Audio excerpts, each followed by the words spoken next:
Okay, I am recording. So I'm recording the beginning of 5.4. It's called Modeling and Optimization. Personally, this is actually my favorite AP Calculus AP topic. In fact, when I taught non-AP Calculus, I made it a point to cover this because this is a practical application of the derivative. So let me kind of give you some examples of what we could do with derivatives and how it could be very helpful. So say, for example, you want to optimize. Optimize means you want to make something really as high as possible or as low as possible. So what are things that we'd be interested in optimizing, or to find the greatest value or least value? Remember, we talked about extreme values when we did extreme value theorem during week 1. We talked about finding the highest y value in a closed interval that had a continuous function, or find the lowest y value. And actually, let me just pull up my filled out notes here really fast because I just need to make sure I have that at my disposal. Lecture notes, filled out notes, 5.4, there we go. Perfect. So like, for example, maybe you want to optimize your profit, right? People who are in business want to make money. Or you don't want to waste money or lose money. So if you're building some or manufacturing something, maybe you want to minimize your costs, so have some least expensive.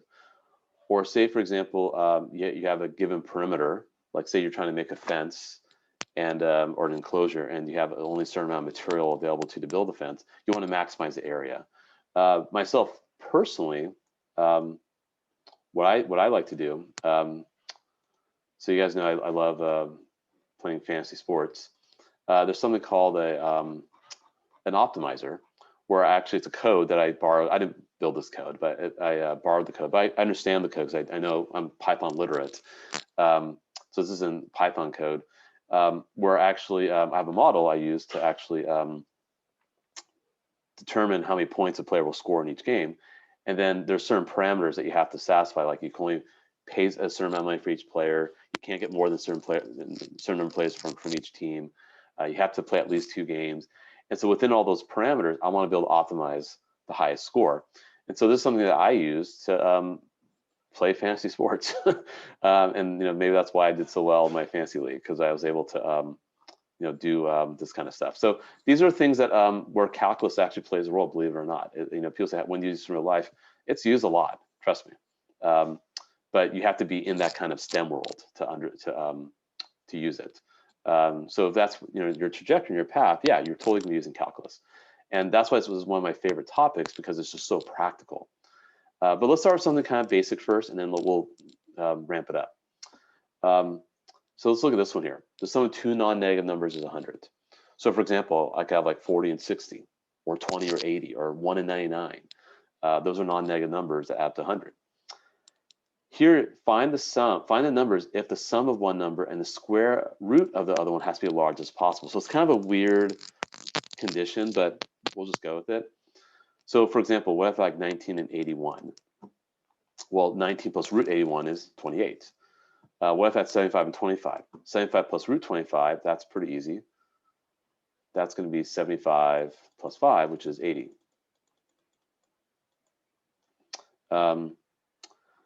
So yeah, we get different sums when we pick different numbers. It also matters which numbers we choose for the square roots. Like for example, what if I, because you said square of the other, not the square of the larger number. Like 81 plus root 19 is something really weird. 25 plus root 75 is also something really weird. So what we'll do is we have to assign variables. So I don't know what the 2 numbers are. So as your first step, we assign variables. And by the way, these notes you can locate in Schoology. I do have these notes already under lecture notes worksheets. It's all there, just so you know, for everything for the AP study groups. So of course, x plus y has to equal hundreds. So I assign my variables here. Step 2 was your conditions.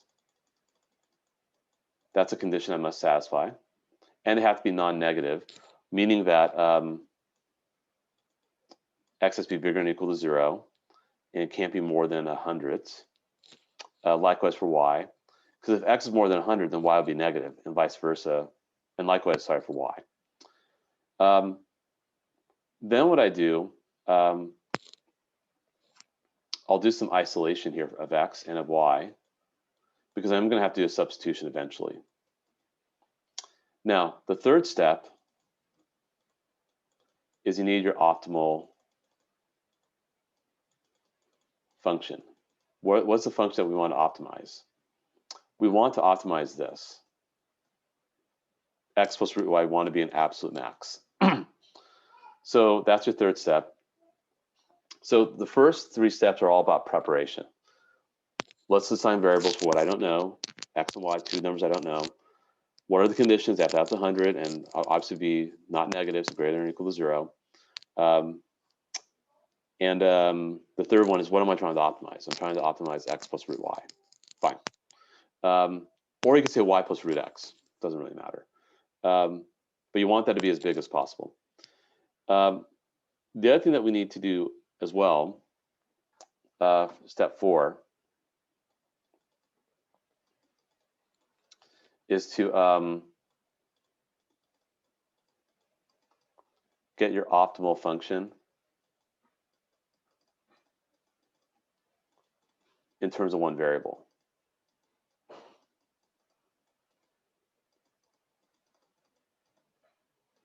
So that's why I did that substitution. So maybe I could replace y with 100 minus x and call it x plus root 100 minus x. So that's step 4 right there. Or you can give in terms of y. It's up to you. You could do replace x with 100 minus y plus root y. It doesn't really matter which one you want to work with. I'll do s of x instead. And also you do need to know your domain. That's also step 5. Because remember, if you're using because we're going to be using EVT, just so you know, this whole thing is all about EVT. Section 5.4 is all about extreme value theorem. It's an this is an EVT application, so you need to have a closed interval. Now this function is continuous. If you were to look at its domain and graph it, it is continuous. The domain here, obviously, we can't be negative, so we can't go past 100, and we know that this is non-negative, so 0 to 100 is our domain. And the domain, sometimes you have to use intuition. Many times you have to use intuition. That's going to be a little tricky, but you'll have some practice here for sure. But it is a closed interval. Again, we were told that x and y had to be non-negative, and you're not going to go past 100 because if you go past 100, you're square rooting a negative number. So it's a lot of work you have to get this set up. Once you have it all set up, it's actually pretty easy. Now this all just becomes section 5.1. This is a total 5.1 problem. So if I go back to 5.1 with you guys,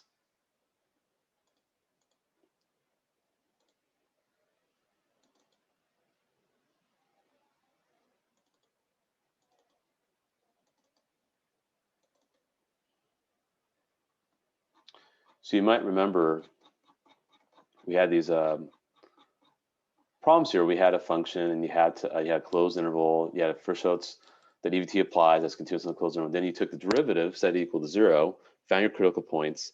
Then you tested the endpoints and the critical points to see which one's highest and lowest. That's precisely what we're going to do here. Optimization is a little tricky because there's a lot of like legwork you have to do with the setup, because it is a practical problem. It's a real life world problem. And so you have to understand it. You got to know what is it. What are your unknowns? That's step 1. Step 2, what are my parameters? What are the, if you think about it, trying to get you guys back on campus, that's an optimization problem. How do we get the most kids possible, but make sure we mitigate the spread of the virus? Make sure that we only have a certain number of people in each classroom. Make sure that we reduce the transit. I mean, they're not doing calculus. It's a little more human resources problem, I think, than anything else. But it is an optimization problem nonetheless. Then what we're trying to optimize, trying to get the most kids, you got to need an optimal function. And then, mathematically it helps to get all in terms of one variable. So you got to do a little bit of algebra there. And then what is your domain? Those are going to be the endpoints you're going to work out. In our case, like for Sacred Heart, bringing kids back on campus, we have no kids on campus, or we have 650 kids on campus, right? But maybe it's not possible to bring 650 kids on campus. So let's now work this out. So let me write the function again. It's going to be s of x is going to be x plus root 100 minus x. So you take your derivative. That's easy. That's 1 plus put 1/2 to the front. 100 minus x raised to negative half power times negative 1. And you're going to set this equal to 0. So you have 1 minus 1 over 2 roots 100 minus x. Awesome. Okay, that's what we got. Now, right off the bat, I know that 100's, a critical point. The reason why is because s prime does not exist, but it's right at endpoint anyway, so I don't really need to really concern myself with that so much. But let's solve this. So I move the fraction over to the other side. It's a bunch of algebra at this point. Cross multiply. Square both sides. That becomes 4 times 100 minus x. So you have 1 equals 400 minus 4x. Keep moving things around. 4x equals 399, I think.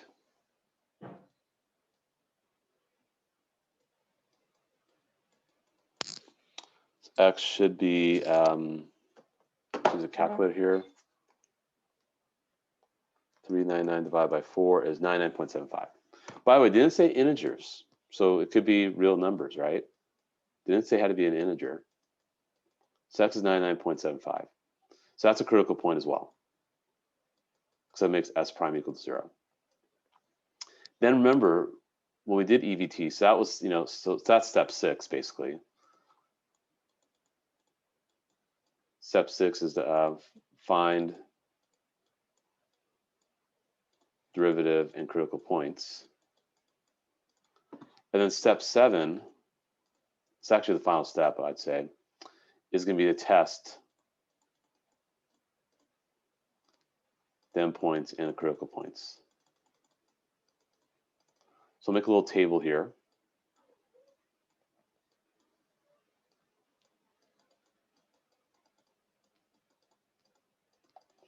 If x is 0, then y would be 100. Or if x is 100, y is 0. Or if x is 99.75, y would be 0.25. Okay. So let's test it out. If you plug in 0, remember our optimal function was right here. So if I were to plug in a 0 for x, 100 for y, actually our optimal function is x plus root y. That's actually our optimal function. Or you could plug into 100 minus x, which is x. But if you do that, you're just going to get 10. If you do 0 plus root 100. If you do it the other way around, 100 plus root 0, you get 100. Or if you do this one, if you do 99.75 plus the square root of 0.25, you're actually going to get 100.25. And that is higher than all the other scenarios. So in order to maximize this, you need to use 99.75 and 0.25. And that gets us the optimal value, or the absolute max. And because we're in a closed interval continuous, we know EVT applies. So we're okay here. So that's essentially what we do for these kind of problems. They do get a little more challenging with the scenarios. It's really the scenario. It's not the calculus is easy. It's really the scenarios of setting it up that can be challenging. So like, draw a picture if you can, if it is a visual. List the given information. So like, okay, fine, like they had to up to 100, they had to be non-negative. So those were kind of like my parameters here. And draw a picture can help with assigning variables. If you're dealing with like dimensions of like a rectangle or something like that. List the given information, so that helps with your conditions.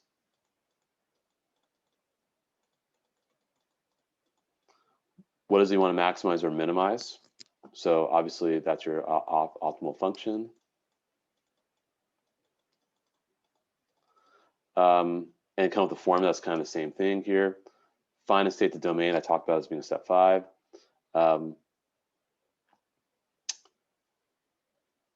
And also, you know, working things out nicely to get all in terms of one variable.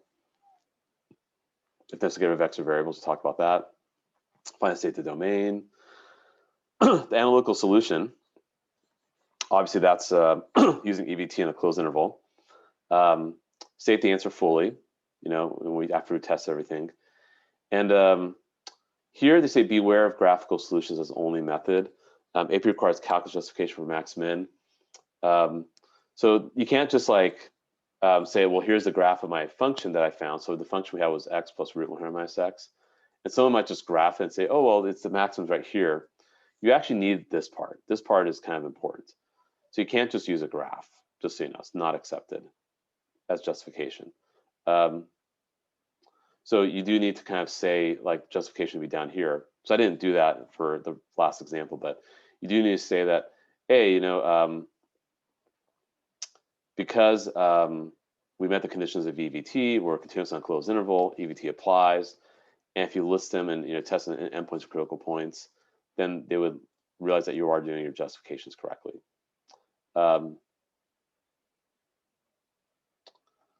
So let's try another one just as a setup.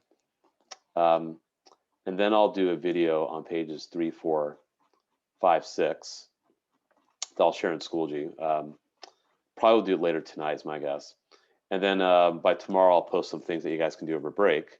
And then we'll check in on the 24th to see how this went for you guys. And we'll start a new topic then, as I had mentioned. So for this one right here, let's just set it up. So again, two non-negative numbers. So we'll say x and y are our two non-negative numbers. Our condition, x plus y equals 100.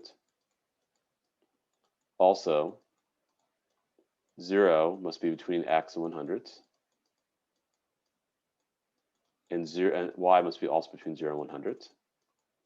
What do you want to optimize? You want to optimize this. The sum of their squares, as large as small as possible. So the sum of their squares. So x squared plus y squared. And you can call it whatever you want. I mean, we'll call it like s of x or s of x comma y. Now remember, y equals 100 minus x. So you can do x squared plus 100 minus x squared. And that is all in terms of x.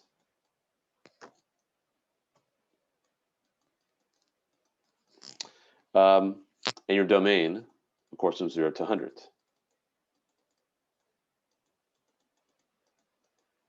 And of course, EVT applies. Because s of x is continuous, and you can use your graphing calculator to kind of show it from 0 to 100. At least just show that, but then you have to do the analytical part to get the answer. But that's how you actually would do the setup there for that one. If you guys like, you guys could try these later today if you want, the other examples. And actually, I think I have the filled out notes for these in Schoology. But I am going to do a video kind of walking through these steps anyway. So if you want to kind of wait for that, that's fine. And then by tomorrow, I'll have textbook problems that I'll suggest that you could do here. I'll have a worksheet that you could do here. I'll also will give you guys access to a site called Albert.io. I'll assign some problems there. I'll make sure you have all the notes and fill out notes, and I'll put it all under like AP study groups this week. And then, you know, I'll have it organized by folders by week. So it's all nice and neat. And just so you know, let me actually stop recording now. Let me clear my screen.